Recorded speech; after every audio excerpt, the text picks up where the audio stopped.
plus de la moitié de la population africaine est jeune. Et nous considérons comme jeune, selon les directives de l'Union africaine, tout individu ayant jusqu'à la limite de 35 ans. Et ça, ce sont les directives de l'Union africaine. Aujourd'hui, je voudrais vous parler de la jeunesse et de la faillite des systèmes de transmission. Aujourd'hui, nous sommes très conscients du fait que sur le continent africain, les valeurs morales et civiques continuent de disparaître de jour en jour de nos systèmes éducatifs. Cela crée un vide et les jeunes qui autrefois devraient trouver des repères au niveau des communautés locales se retrouvent livrés à eux-mêmes et se retrouvent dans des contextes où les jeunes aujourd'hui sont obligés de se chercher des repères. Et ces repères peuvent être Internet, les nouveaux médias. Les médias, parlons-en, qui aujourd'hui ne développent plus assez de contenus locaux pour être empreints surtout de réalités locales pour permettre aux jeunes générations de rester connectées aux racines locales de nos différentes communautés.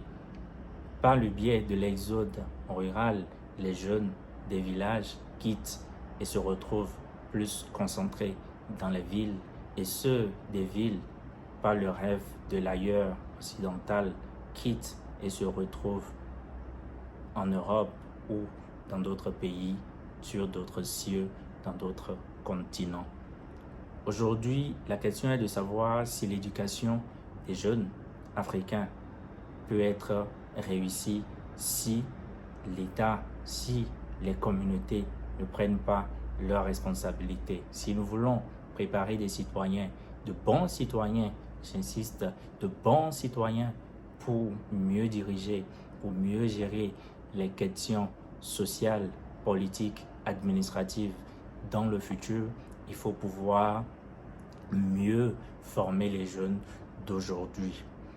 Si dans la plupart de nos communautés, l'école n'est plus considérée comme un exemple ou un espace qui peut servir d'ascenseur social, parce qu'aujourd'hui, on peut remarquer très aisément des jeunes qui ne sont pas diplômés et qui, par d'autres métiers, peuvent véritablement se retrouver, exercer des activités de l'apprentissage, des métiers manuels ou d'autres, notamment dans les usages du numérique, peuvent aujourd'hui, certains jeunes, sans forcément être diplômés, avoir des aptitudes techniques pour travailler dans les métiers du numérique. Du coup, cette école originelle qui constituait à former tout en inculquant des valeurs morales aujourd'hui dans nos différentes communautés n'a plus forcément cette force.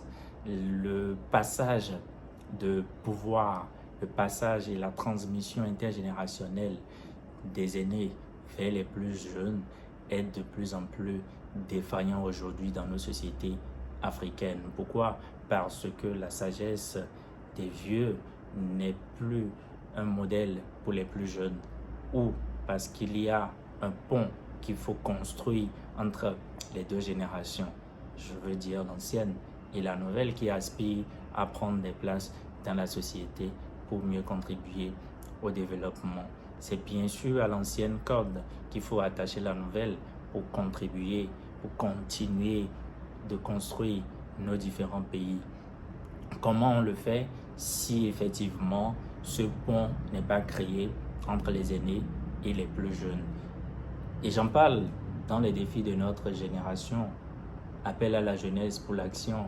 Je parle de la transmission des valeurs, je parle de la nécessité historique pour nous de trouver des modèles inspirants auprès de nos aînés. Et c'est justement pour cela que dans le livre, j'ai fait intervenir un certain nombre de personnes, de personnalités qui ont des aptitudes, des compétences, des expériences à partager aux plus jeunes sur les enjeux de développement de notre continent. Et pour ceux qui l'ont lu, vous allez remarquer du coup la contribution de Moïse Kérékou, le fils de l'ancien président de la République du Bénin, le général Mathieu Kérékou, dont je remercie, dont je salue la mémoire. Vous allez voir d'autres contributeurs, dont Gilles Yabi, fondateur et dirigeant du think tank citoyen Wati. Vous allez voir la contribution de Mélina Simon, qui est auteure, qui est conférencière et qui a beaucoup d'expérience, notamment en Afrique, en termes de mentorat de jeunes, en termes de coaching, en termes d'engagement citoyen. Et elle a contribué, elle a même justement préfacé cet ouvrage. Et vous allez voir aussi la contribution de Yacoub Amadou, qui intervient au niveau du ministère en charge du développement et de la coordination de l'action gouvernementale au Bénin en tant que directeur adjoint de cabinet. Pour me limiter à ces personnes que je sollicite par moment pour pouvoir partager de leurs expériences, c'est au quotidien quelque chose que je fais. J'ai notamment lancé un podcast où je recevais des aînés et d'autres jeunes pour pouvoir partager leurs expériences, partager leurs acquis aux plus jeunes générations. Parce que je me dis que c'est quelque chose que nous devons faire de plus en plus. Nous devons réussir à trouver des modèles, nous devons réussir à mettre en place des programmes de mentorat entre les jeunes africains et les aînés africains.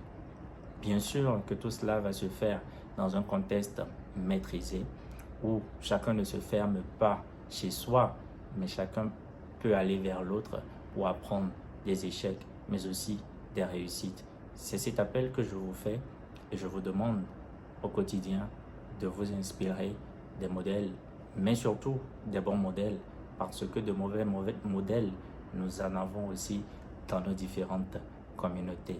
Et il faut pouvoir savoir qui seraient les bons modèles à suivre.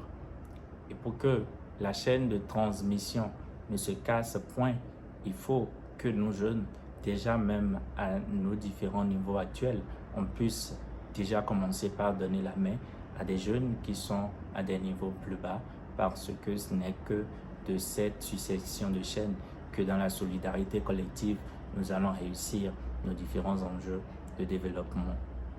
Je suis José Herbert Rododé, agronome, je suis économiste, auteur et acteur de la société civile au Bénin.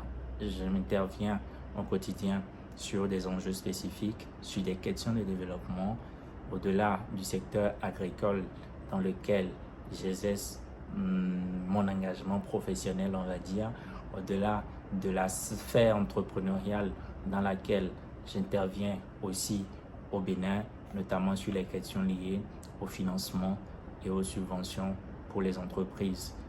C'est avec plaisir que nous allons rester en contact et continuer de partager des expériences. N'hésitez pas à vous abonner, à partager cette vidéo si tout au moins elle a permis de vous apprendre quelque chose. Et je reste disponible notamment sur mon site web où vous pouvez découvrir mes ouvrages comme celui-ci et d'autres, dont un e-book, L'audace d'entreprendre, qui est libre et disponible en téléchargement gratuit. Je vous l'ai offert parce que je souhaite que vous puissiez y lire des contenus intéressants, des contenus et des partages d'expériences surtout d'entrepreneurs, d'une dizaine d'entrepreneurs sur le continent africain et au-delà, qui, dans ce livre électronique, nous partagent leurs expériences, leurs réussites et échecs.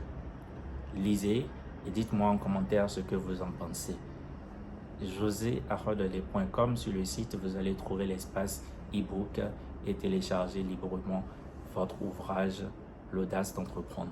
Je vous remercie et à très bientôt pour de prochaines vidéos.